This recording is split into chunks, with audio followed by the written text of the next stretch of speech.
Coming up in today's review of AEW Dynamite, the replacement for Eddie Kingston at Double or Nothing has been revealed. Will Jon Moxley be at Vegas? Is Samoa Joe too large for a floral patterned shirt? And more. Stay tuned.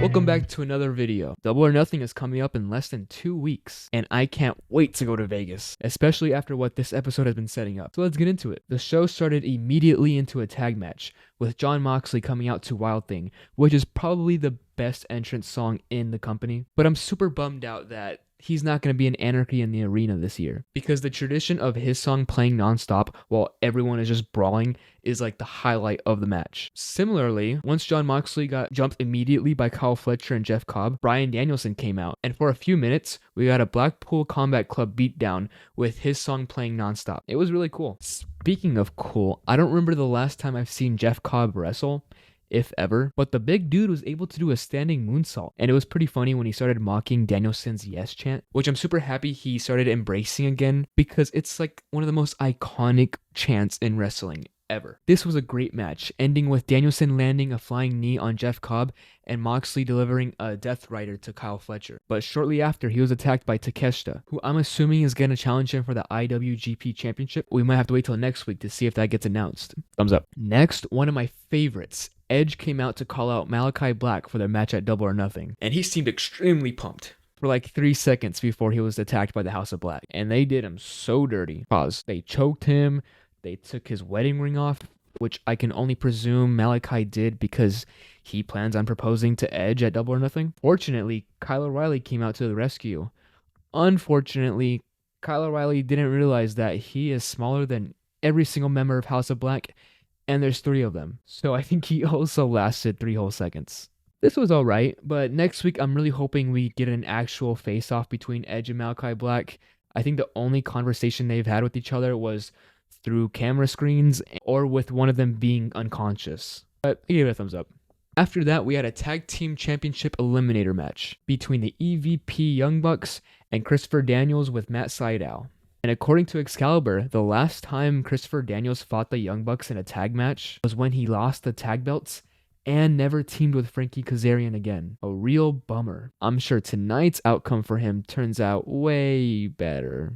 I like how this match came about. Every time you have a problem with your boss, you should be able to challenge them to a wrestling match. Matt Sydal, who took me way longer than I'm willing to share to realize is Evan Bourne, went absolutely crazy in this match. He did a standing moonsault, but right before he landed, he twisted his body to land on his back, which may not sound super impressive, but I did backyard trampling wrestling with my cousins when I was younger. I know how hard that is. But sadly, he got thrown over the barricade, and apparently that did too much damage because he was completely out of the match after that, which made Christopher Daniels easy pickings for the Young Bucks, who gave him a Meltzer driver and got the 1, 2, 3. But it wasn't over yet. The Young Bucks took the mic and gave the bad news, which was that they decided to fire Christopher Daniels, which, you know, if you challenge your boss to a fight, I don't think you should be surprised at that at all. Even better, Jack Perry, who was on commentary, gave a toast to the Young Bucks and then poured his drink on Tony Schiavone for no good reason. This whole segment was fantastic. Everyone in the Elite is so good at their role,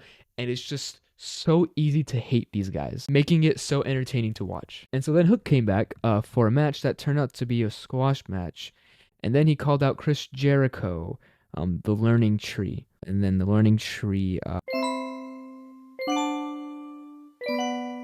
okay, I think Chris Jericho is playing this role pretty well. I mean, I don't know if I want it, but he's trying to make it work. I like that we're having a multi-man #1 contenders match, you know, giving the belt some sort of division, developing that. That's pretty cool. Shibata's theme is awesome. I love every time he comes out. And it got me so off guard when Shibata backstage said that Samoa Joe is too large to wear a floral patterned shirt. I don't know why he said that. He's just been commenting on everyone's fashion sense lately.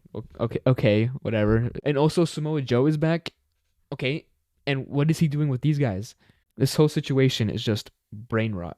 Next, we had a World Championship Eliminator match between Swerve Strickland and the Machine Brian Cage. It's always a good time when your world champion is wrestling. And these guys came out to play. Brian Cage just has the greatest conditioning for someone his size. The dude just doesn't stop. There's just one point where he just fully pressed Swerve and just yeeted him towards the ring corner. And another time when Swerve tried to dive through the ropes and Cage just easily caught him in a suplex position. And speaking of catching, Swerve caught Brian Cage right in front of him and completely got him into a brainbuster. And that is Brian Cage. That dude is huge. Swerve just keeps surprising me. But after a good back and forth, he was able to win with his mid-air side head kick, which I really need to learn the name of. However, immediately after, the Patriarch attacked Swerve. And this is pretty cool because last year, Swerve attacked Nick Wayne in his home for no good reason. And so even though Swerve has, become a better person and more of a face, the Patriarchs still have a pretty valid reason to do these things. And they messed him up. Christian even took a photo of his family, asked if he was proud of his absent father, and rubbed the photo in his blood.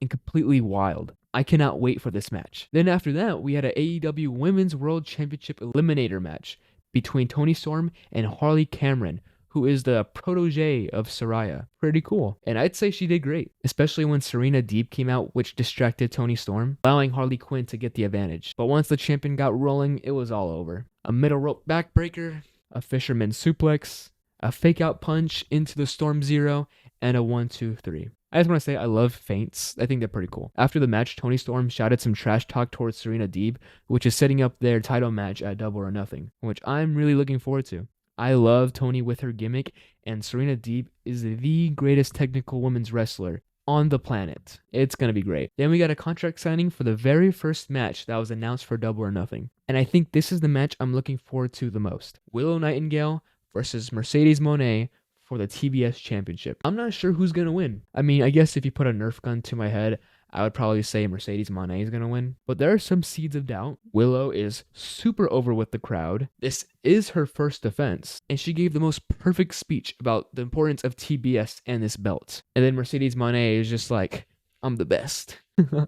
When they started arguing, I really felt like these two hate each other. And they might. The last time we fought, I walked out as champion. And you didn't walk out at all. Oh my God. I can't wait. Then it was time for the main event, which was for the Continental Championship between Kazuchika Okada and Dax Harwood. And this was pretty rad because it was about 10% wrestling and 90%, let's see how hard we can hit each other. Okada won by getting the ref distracted with his belt so that he can deliver a low blow to Dax. But it was after the match where things got really good. It broke out into a huge brawl with everyone who's going to be fighting at Anarchy in the Arena. Okada, Matthew and Nick Jackson, Jack Perry, Bryan Danielson, Dax Harwood, Cash Wheeler, and then that music hit, and you already knew who it was, Darby Allin. Broken foot could not stop this man. Getting hit by a bus and breaking his face could not stop this man. He's probably going to do something that's going to take 5 years off of his career. I do not approve of it, but I absolutely will enjoy it. Anyways, that was my review of Dynamite. A fantastic show leading up to Double or Nothing. I loved it. So subscribe so you don't miss my upcoming reviews of SmackDown, Raw, and Dynamite. And as always, thank you for watching. Have a great day. Follow for more.